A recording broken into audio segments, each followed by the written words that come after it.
할렐루야.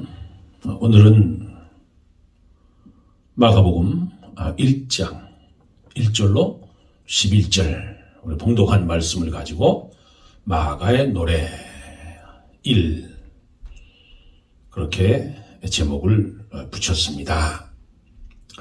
마가복음은 속보 같은 복음입니다. 급하게 기록된 복음, 급하게 써서 크리스찬들에게, 기독교인들에게 희망을 주고 기독교인들이 흔들리지 않도록 그래서 기록된 복음. 그래서 16장까지만 기록이 되어 있습니다. 그 당시 초대교회에 이 마가복음을 통해서 큰 위로가 되었다는 거예요.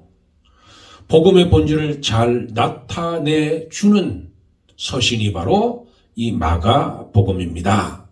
마가복음은 우리가 아는 대로 마가라는 분이 기록되어 있는데, 기록한 서신인데 요한이라고도 부릅니다. 그래서 마가 요한이라는 사람이 어떤 사람이냐고 하면 한때는 실수하기도 하고 넘어지기도 하고 그리고 이 믿음이 없어서 실패했던, 쓰러졌던 그런 과거가 있는 그런 분이었습니다.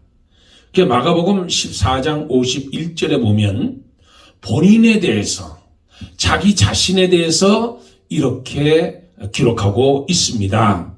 한 청년이 벗은 몸에 배 혼니부를 두르고 예수를 따라가다가 무리에게 잡힘에 배 혼니부를 버리고 벗은 몸으로 도망하니라.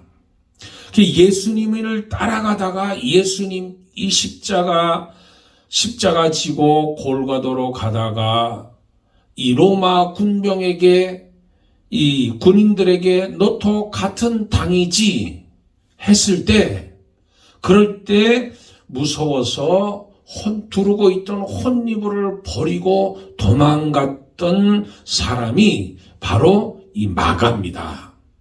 그러니까 예수님이 잡히시던 그 현장에 있다가 예수님 같은 당이라고 하는 그 말을 듣고 바로 주랭랑을 쳤던, 도망가는데 벤 혼니부를 벗어버리고 벗은 몸으로 도망했다는 거예요. 도망쳤다는 말이에요. 도망칠 때 팬티도 입지 않고 도망쳤다는 얘기예요. 그때 당시는 팬티가 없었잖아요.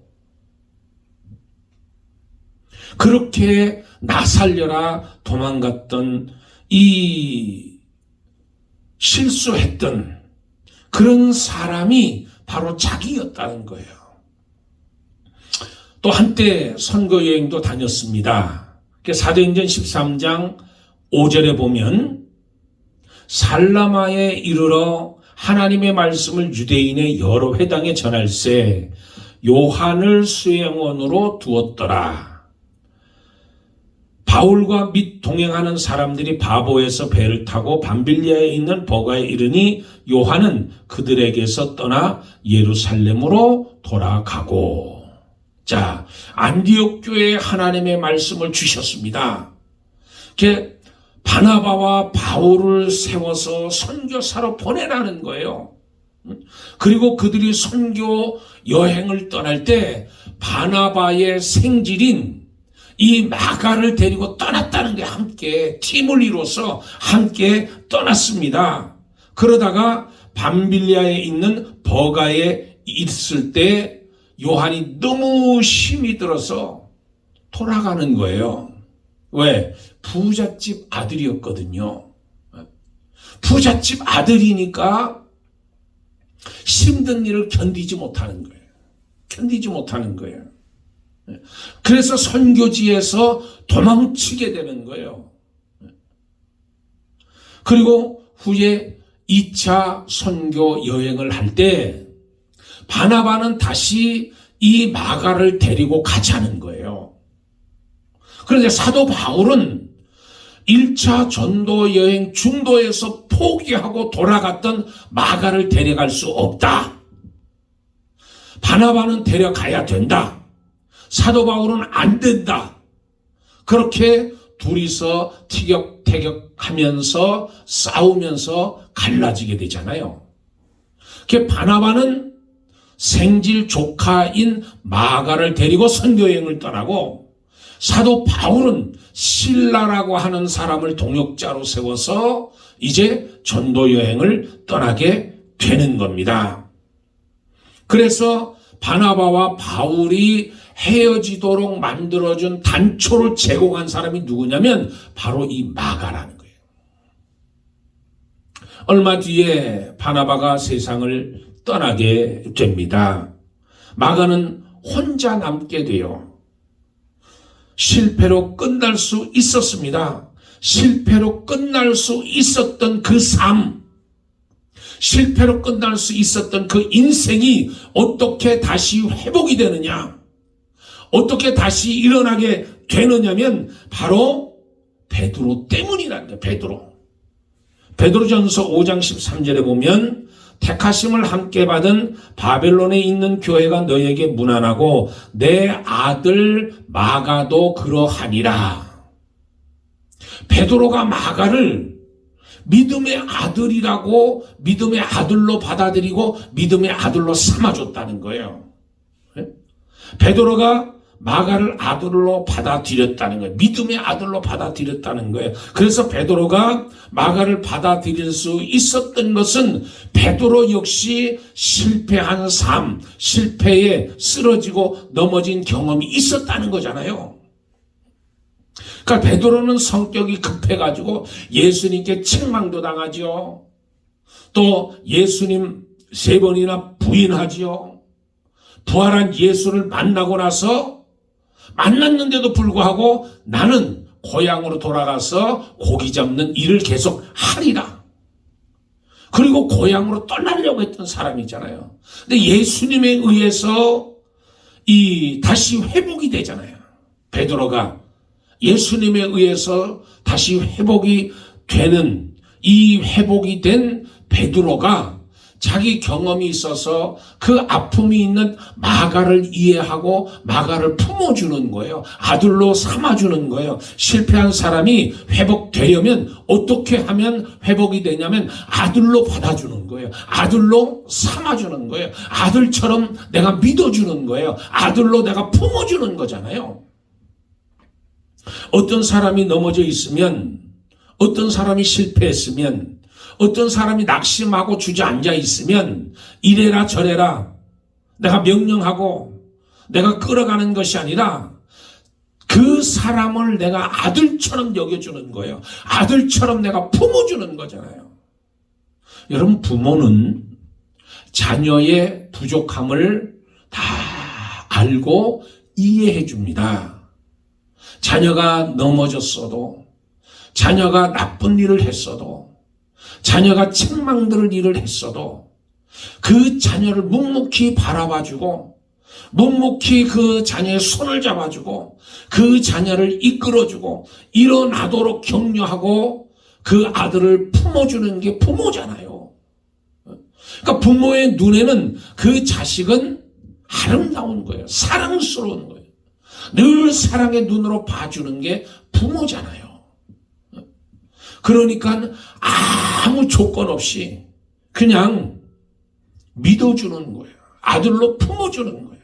그럴 때 회복의 역사가 일어나는 거예요. 우리도 마찬가지입니다. 우리도 죄를 지었잖아요. 죄를 지은데도 불구하고 하나님이 우리의 죄에서 구원하기 위해서 독생자를 이 땅에 보내주셨어요. 그 예수님의 사랑으로 우리를 하나님이 품어주시는 거예요. 우리를 믿어주시는 거예요. 우리를 격려해 주시는 거예요. 우리에게 힘과 용기를 주시는 거예요. 그러니까 우리도 하나님의 그 빛을 받아서 내가 실패한 사람, 낙심하고 절망한 사람, 넘어져 있는 사람, 죄를 지은 사람 정죄하고 비판하고 잘못했다고 손가락질할 것이 아니라 아들로 내가 품어주는 거예요. 아들로 품어주는 그 마음. 마가가 회복된 뒤에 디모데후서 4장 11절에 보면 누가만 나와 함께 있느니라 내가 올 때 마가를 데리고 오라. 그가 나의 일에 유익하니라. 회복된 그 마가, 이제는 마가가 회복되고 나니까 사도 바울에게도 유익함을 준다는 거예요. 유익함을 주니까 데리고 오라는 거예요. 마가에서 잊을 수 없는 인물이 바로 베드로잖아요. 베드로 때문에 마가가 다시 일어나게 되고, 마가가 다시 신앙생활을 걷게 되고, 하나님 중심의 사람이 되고, 그를 통해서 사도 바울도 인정하는 거예요. 예전에는 내쳤지만, 사도 바울이 봐주지 않았지만, 이제는 회복되고 난 뒤에, 그가 신앙을 회복한 뒤에, 믿음을 회복한 뒤에, 믿음 가운데 서 있을 때, 사도 바울도 그는 내 사역에 유익하다는 거예요. 나의 일에 유익하다고 인정해 주는 거예요. 인정해 주는 거예요. 이 마가복음은 특별히 베드로의 목격담을 기록하고 있잖아요. 목격담. 그러면 이 마가는 베드로의 통역관이었잖아요.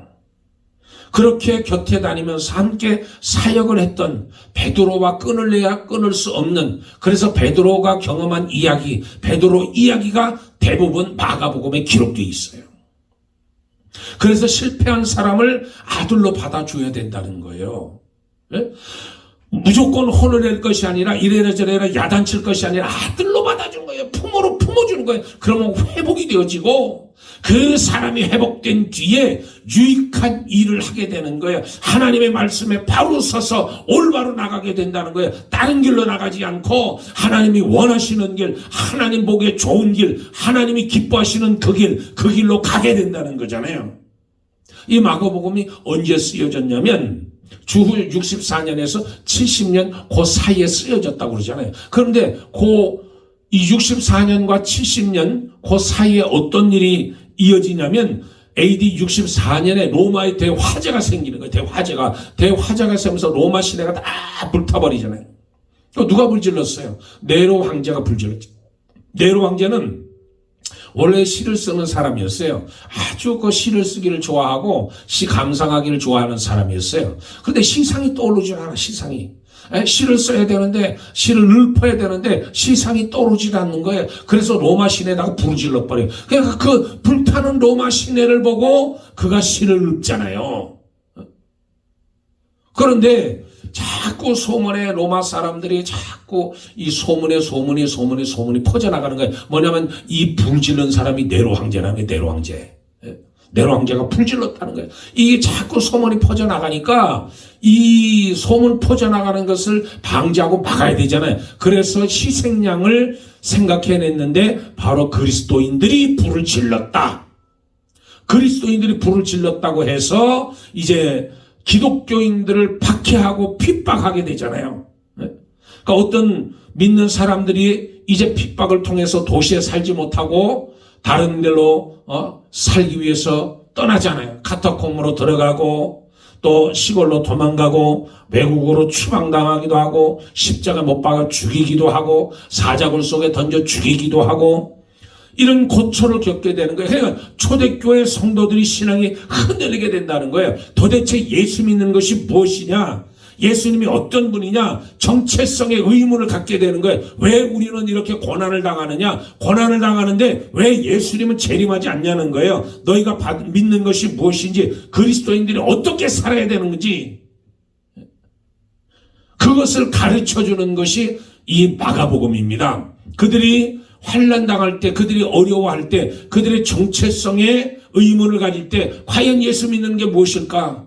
과연 예수님은 누구일까? 이것이 신앙이 흔들릴 그때 급하게 기록돼서 속보와 같이 그리스도인들에게 믿음이란 어떤 건지, 왜 예수 그리스도 안에 살아야 되는지, 그리스도인이 어떻게 살아야 되는지 그게 설명해 놓은 것이 바로 이 마가복음이라는 거예요. 긴박한 상황 속에서 예수님이 어떤 분인지, 너희가 믿는 복음이 무엇인지를 설명해 놓은 책이 바로 이 마가복음입니다. 최초의 복음서잖아요. 최초의 복음서. 그러면 저희들이 볼 것이 첫째로 복음이 무엇이냐는 거예요. 복음은 무엇인가? 오늘 1절 말씀에 보면 하나님의 아들 예수 그리스도의 복음의 시작이라. 복음이 무엇이냐 하면 하나님의 아들이 사람의 육신을 입고 이 땅에 내려온 것이 바로 복음이에요. 이 땅에 예수님이 인카네이션 하시는 것이 바로 복음이라는 거예요. 이게 긴급한 소식이, 너무 긴급한, 하나님의 아들이 이 땅에 내려오셨다는 거예요. 내려왔다는 거잖아요. 하나님이 이 땅에 내려왔다는 거예요. 하나님이 인간사에서 이보다 더 엄청난 일은 없다는 거예요. 하나님의 아들 예수 그리스도가 인간 세상에 찾아오셨다는 거예요. 인간 세상에 인간의 문제, 인간의 고통, 인간의 아픔, 인간의 근원적 문제를 해결하기 위해서 예수님이 이 땅에 인간의 육신을 입고 내려오셨다는 것. 그 아들 예수가 그리스도시고 그 예수 그리스도께 하신 모든 일이 복음이라는 거예요. 그래서 우리가 이 땅에 오신 예수님 성교가 무엇이냐면 바로 이 땅에 하나님이 내려오셨다는 거잖아요. 그걸 선포하는 거예요. 그걸 증거하는 거예요. 그걸 알려주는 거예요. 세상 사람들에게 하나님이 이 땅에 인간의 육신을 입고 인간의 모든 문제를 해결하기 위해서 이 땅에 내려오셨다. 그게 복음이라는 거예요. 그게 선교라는 거예요. 그걸 알려주는 거예요. 하나님의 아들이 왔다. 하나님의 아들이 이 땅에 오셨다. 근본적인 문제를 해결하기 위해서 이 땅에 오셨다. 그것이 복음입니다. 그럼 이 복음이 어디서 시작됐냐는 거예요. 복음은 그 아들, 하나님의 아들 예수 그리스도가 이 땅에 오셨는데, 그러면 어디서부터 복음이 시작되냐면 오늘 성경 말씀에 보면 광야라는 거예요. 광야. 광야에 외치는 소리가 있어. 광야에 외치는 소리가 세례 요한이 광야에서 이르러 죄사함을 받게 하는 회개의 세를 전파하니, 광야에서 전파했다는 거. 광야. 그러니까 복음이 어디서 시작이 되냐면 바로 광야에서 시작되는 거예요. 여러분, 이 복음이라고 하는 것이 왜 예루살렘, 그 많은 사람들이 있는 그 중요한 도시인 예루살렘에 거기서 선포되지 않고, 왜 로마 중심 한가운데서 선포되지 않고, 왜 사람들이 많이 사는 그런 곳에 선포되지 않고 왜 광야에서 선포되냐는 거예요.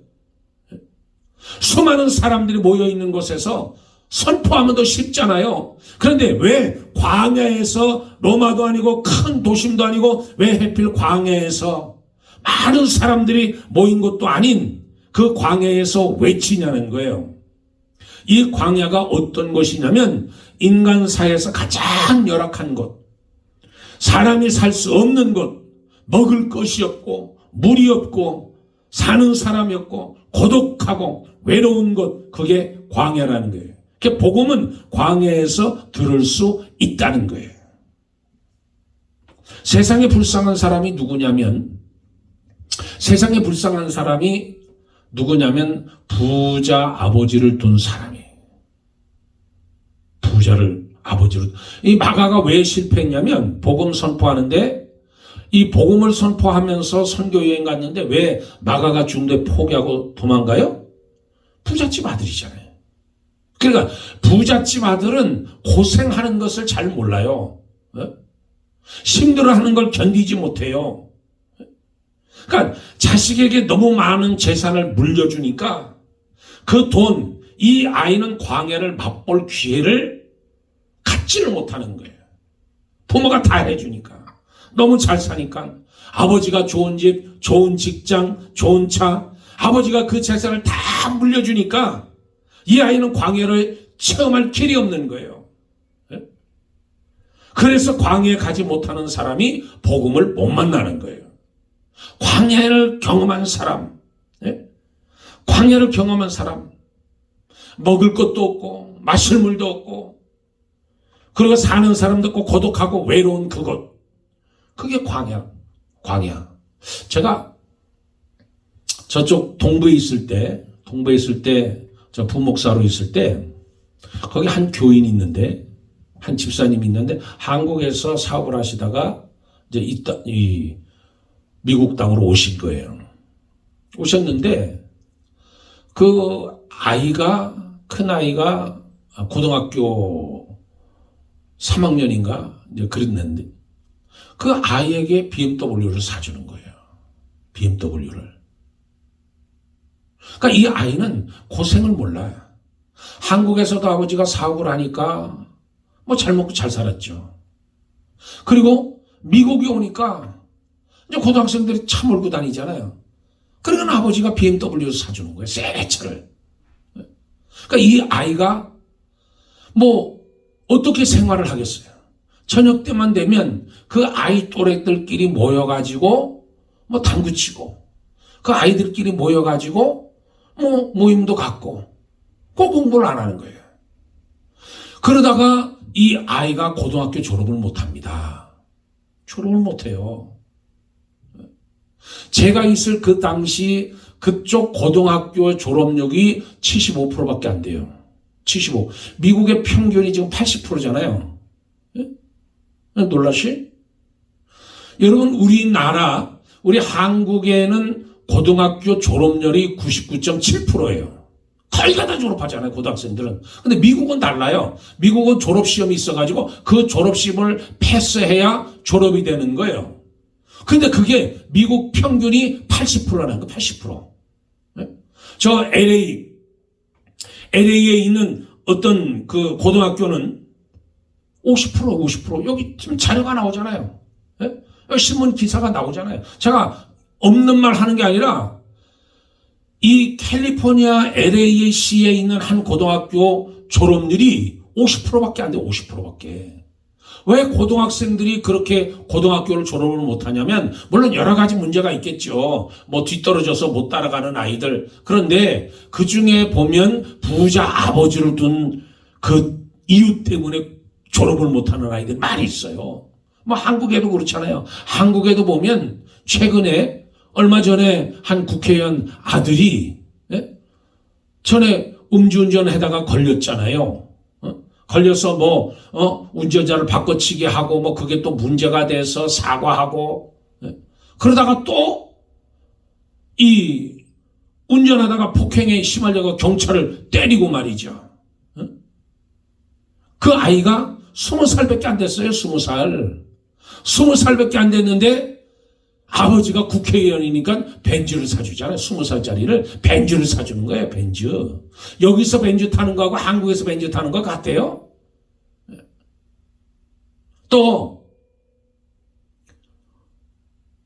작년인가요?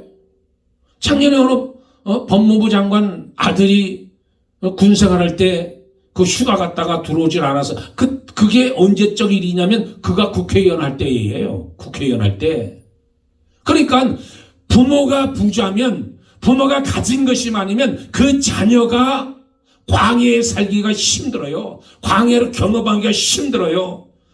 그런데 하나님이 애굽 백성들을 이 애굽에서 이스라엘 백성들을 구출해서 출애굽시킬 때 어디로 보내셨어요? 하나님의 광야로 보낸 거예요. 광야로. 다른 곳으로 가나안 땅으로 바로 이끌어 가신 것이 아니라 광야에 40년 동안 하나님이 돌리시잖아요.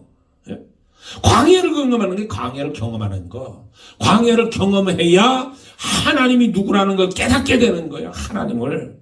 이스라엘 백성들을 구원한 다음에 광야로 보내잖아요. 광야는 무엇을 가르치냐면 너희들은 우상 숭배자야. 너희들은 은행을 좋아해. 너희들은 의심이 많아서 하나님을 맨날 시험해. 너희들은 맨날 원망하고 불평하고 모든 문제를 다른 사람을 탓하고 너희들은 정말 구원받을 수 없는 자들이야. 이걸 깨닫게 하기 위해서 알게 하기 위해서 하나님이 광야로 보내잖아요. 그들이 광야 생활을 하면서 깨닫는 거예요. 아, 나는 어떤 사람이구나. 나는 어떤 정체성을 가지고 있구나. 나는 정말 구원받지 못할 사람이구나. 나는 원방 덩어리인 사람이구나. 나는 맨날 다른 사람만 지적하는 사람, 다른 사람만 핑계대는 사람이었구나. 나는 이렇게 살았구나 하는 것을 광야에서 깨달아지는 거예요. 그래서 2명만 빼고 다 죽는 거예요. 광야에서. 신앙생활하면서 이것을 발견하는 거예요. 광야. 신앙생활을 하면서 내가 다른 사람보다 의로워요? 내가 다른 사람보다 더 강해요? 내가 다른 사람보다 더 구원을 많이 받은 존재 아니에요? 나는 죄인이라는 것을 깨닫는 거예요. 신앙생활을 하면 할수록 나는 죄인이라는 사실을 깨닫는 거예요. 나는 악한 사람이라는 것을 깨닫는 거예요. 구원이라고 하는 것이 내가 몇 년 살다 보니까 나는 깨끗해, 도덕적으로 깨끗하고 나는 거룩하게 살았지, 율법적으로 살았지, 이것을 깨닫는 것이 아니라 신앙생활을 하면 할수록 나는 더러운 존재라는 거, 나는 죄인이라는 거, 나는 어쩔 수 없다는 거, 나는 거룩하고 거리가 멀다는 거. 그래서 날마다 내가 하나님 앞에 죽어지는 거예요. 하나님 앞에, 하나님 나는 잘못했습니다. 하나님 나는 죄인입니다. 나는 죄인입니다. 그래서 사도 바울이 나는 날마다 죽노라, 날마다 죽어지는 우리들이 돼야 돼요. 하나님 나는 예수님 없이는 구원받지 못합니다. 하나님 나는 예수님 없이는 살지 못합니다. 하나님 나는 예수님 아니면 내 죄를 씻을 재간이 없습니다. 방법이 없습니다. 나로는 안 됩니다. 하나님이 나와 함께 해주셔야 됩니다. 예수님이 나를 위해서 죽어주신 것, 내가 그것을 깨달아야 된다는 거예요. 여러분이 그렇게 신사적이에요? 여러분이 그렇게 도덕적이세요? 여러분이 그렇게 훌륭하세요? 그런데 여기 왜 앉아 계세요? 그렇게 도덕적으로 훌륭하고 윤리적으로 깨끗하고 아무 흠이 없다면 잘 나가는 사람이는 왜 여기 앉아 있냐는 거예요. 여기는 죄인들만 앉아 있는 거예요. 여기들은 예수님이 필요한 사람만 앉아 있는 거예요. 예수님이 여러분을 위해서 왜 죽었어요? 죄가 없는데 왜 죽었어요? 내가 죄가 있고 내가 구원받지 못하고 나는 죽어 마땅한 사망을 향해서 달려갈 수밖에 없는, 나는 어둠의 자식일 수밖에 없는데도 불구하고 하나님이 나를 사랑해 주셔서 나를 구원해 주셨다는 그 은혜, 나를 살려주셨다는 그 은혜, 십자가 은혜, 부활의 은총, 그것 때문에 내가 하나님 앞에 나와서 오늘 이렇게 예배드리고 경건한 모습으로 하나님을 찬양하고 예수님을 기억하고 나의 구주로 다시 한번 내가 깨닫는 것, 그것이 바로 오늘 여기에서 말하는 광야라는 거예요. 광야. 그래서 이 복음이 광야에서 시작하는 거예요. 예루살렘에서는 듣지 못하는 복음이에요. 세상 바쁜 사람들은 이 복음을 들을 수가 없는 거예요. 도심에서는 들을 수가 없어요. 로마에서 들을 수가 없어요. 번화가에서 들을 수 없어요. 시장에서 들을 수 없어요. 오직 들을 수 있는 곳이 바로 광야라는 거예요. 광야. 힘들고 어렵고 낙심되고 절망되고 사람이 살 수 없는 그곳, 하나님이 그곳에 나를 두심으로 인해서 내가 하나님의 은혜를 깨닫고 하나님을 바라보고 하나님께 감사하고 하나님 은총을 내가 받는 것이, 그 깨닫는 것, 이것을 발견하는 사람이 바로 구원 얻는 거예요. 이 사실을 깨닫지 못한 사람은 아직도 구원받지 못한 거예요. 아직도 내 의로움을 자랑하는 사람은 아직도 구원받지 못하고 예수님을 만나지 못한 사람들이에요. 죄인, 나는 광야에 살고 있습니다. 하나님, 나는 죄인이고 나는 구원받을 수 없는 사람입니다. 그런데 하나님이 나를 사랑하셔서 독생자 예수를 보내주셔서 내가 그 사실을 알고 내가 비록 광야에 살지만 하나님 은혜 가운데 살고 있음을 내가 고백합니다. 예수님은 나의 구주입니다. 그게 고백하는 사람, 그 사람이 구원 얻는 것이고 그 사람이 지금 광야에서 살아가는 사람이에요. 그 사람이 십자가의 도를 깨닫는 거예요. 십자가의 은혜를 깨닫는 거예요. 십자가 사건을 내가 이해하는 거예요. 그래서 내 입으로 고백하는 거잖아요. 저는 그리스도시요 살아계신 하나님의 아들이십니다. 저 여러분 의로울 것 하나도 없습니다. 저도 죄인 중에 죄인이요. 사도 바울은 나는 죄인 중에 괴수라고 했어요. 저 여러분은 광야에서 예수님을 만나야 돼요. 광야에서 복음을 들어야 돼요. 저 여러분 오늘 그 예수님 때문에 우리가 의로워진다는 사실, 그 예수님 때문에 내가 구원 얻는다는 사실, 그 예수님 때문에 내가 여기 나와 있다는 사실, 그래서 다시 한번 깨닫는 저와 여러분이 되길 주의 이름으로 축복합니다. 기도하겠습니다. 좋으신 아버지 하나님, 우리는 오늘 복음을 봅니다. 하나님, 예수 그리스도, 그는 하나님의 아들, 복음의 시작이라고 했습니다. 광야에서 외치는 소리가 있다고 했습니다. 광야에 이르러 죄사함을 받게 하는 회개의 세례를 전파했다고 했습니다. 하나님, 저희들 모두 광야에서 복음을 듣게 하시고 복음을 깨닫고 복음 가운데 사는 저희들이 될 수 있도록 도와주시옵소서. 감사하며 예수님 이름 받들어 기도드리옵나이다. 아멘. 아멘. 할렐루야 감사합니다. 한 주간 승리하시길 축복합니다.